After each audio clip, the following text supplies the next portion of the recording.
pumpkin, Charlie Brown.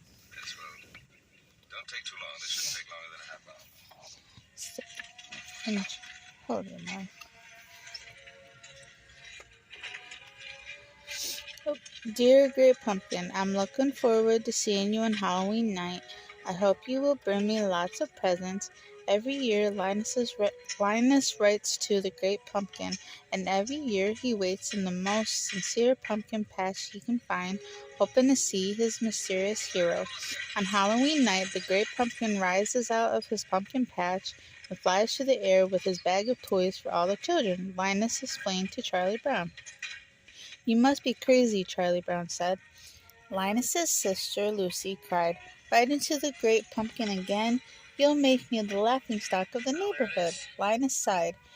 There are three things I've learned never to discuss with people: religion, politics, and the Great Pumpkin. You know, it would frighten me if it were mine. I'd love it so much I'd be afraid of losing it. Sally was the only one who didn't laugh at Linus. You say the cutest things, she said. Would you like to join me in the pumpkin patch this year? Linus asked. Sally smiled. Oh, I'd love to. Linus was excited. This Halloween he would have company in the pumpkin patch, and surely this time the Great Pumpkin would appear.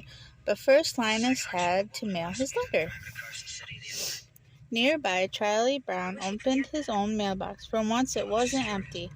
I got an invitation to a Halloween party. Charlie Brown danced with joy. I've never gotten a party invitation before.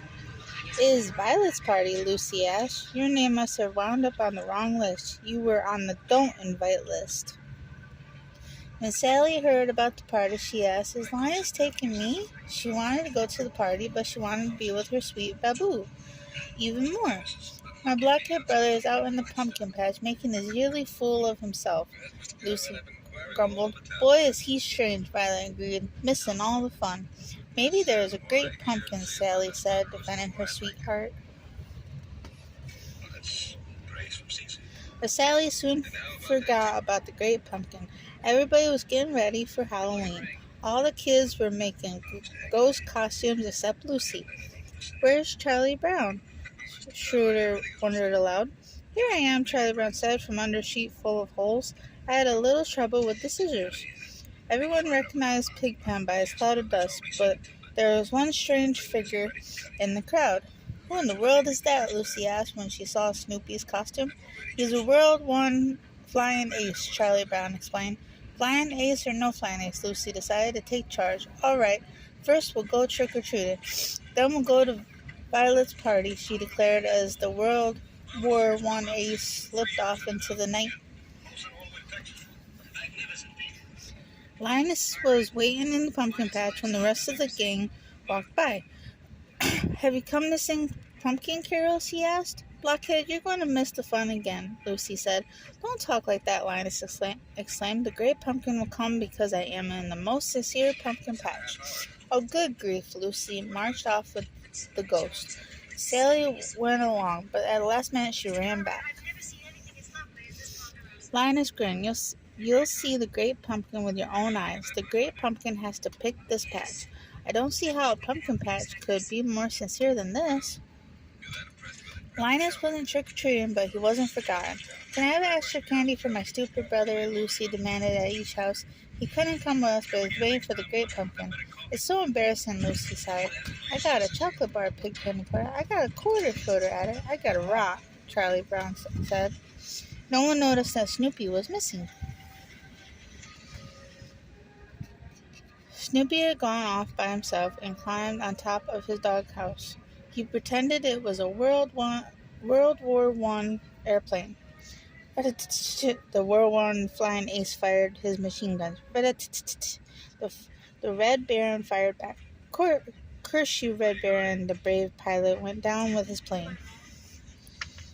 It's been a long day. The World War I flying ace sneaked off into the night behind enemy lines. He took shelter where he could, but always pressed on towards his goal. On their way back, on their way to Violet's house, the gang stopped at the pumpkin patch. They couldn't believe Sally was going to miss the party. Just wait until the Great Pumpkin comes, Sally shouted. Linus knows what he's doing. The great pumpkin will be here. But Sally was beginning to have her doubts. As soon as the other kids left, Sally turned to Linus and shouted, "All right, where is the great pumpkin?" While Sally and Linus scanned the dark, pumpkin-filled horizon, the rest of the gang enjoyed a great Halloween party. They bought for apples and played games. There were caramel apples, popcorn balls, jazzy music, spooky decorations. Everyone had a fantastic time. Meanwhile, in the pumpkin patch, Sally sighed. Please. If anyone had told me I'd be waiting in the pumpkin patch on Halloween night, I'd have said they were crazy. Just think, Sally, when the great pumpkin rises out of the pumpkin patch, we'll be here to see him, Linus replied. Just then, there was a rustling in nearby pumpkin vines. Could it be? Was it the great pumpkin finally going to appear? Linus saw a dark shape rise. His heart pounded, and then Linus fainted. Sally took a closer look at the dark figure. It wasn't the great pumpkin, it was Snoopy. The World War I flying ace had found shelter in an enemy pumpkin patch. When Linus finally opened his eyes, he had asked, "What happened? Did I see him? Did the great pumpkin leave his toys?"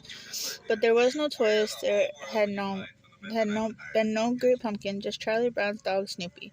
Sally wailed, "I was robbed. Halloween is over. I missed it. You kept me waiting all night, and all that came was a beagle. I'll sue." After the party, the trick-or-treaters stopped by the pumpkin patch, checked on Sally and Linus. Sally was furious, but Linus still wasn't ready to give up. "Hey, aren't you going to wait and greet the great pumpkin? It won't be long now," Linus shouted. The children just walked away. Sally left too. "If the great pumpkin comes, I'll still put in a good word for you," Linus called after them. "Good grief," I said. "If, not when," Linus cried. "One little slip, like when that can cause the great pumpkin to pass you by," he said, fretting. "Oh, great pumpkin, where are you?" Ding, ding, ding. At 4 a.m, Lucy's alarm clock chimed. She got out of bed and went to Linus' room. As she expected, his bed was empty. Lucy put on her coat and went to the pumpkin patch. She found her little brother shivering and alone. Once again, Linus had missed Halloween.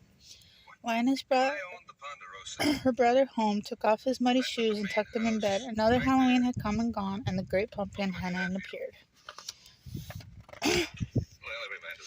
The next day, Charlie Brown tried to make Linus feel better. "Don't take it too hard. I've done a lot of stupid things in my life, too." "Waiting for the great pumpkin isn't stupid," Linus replied.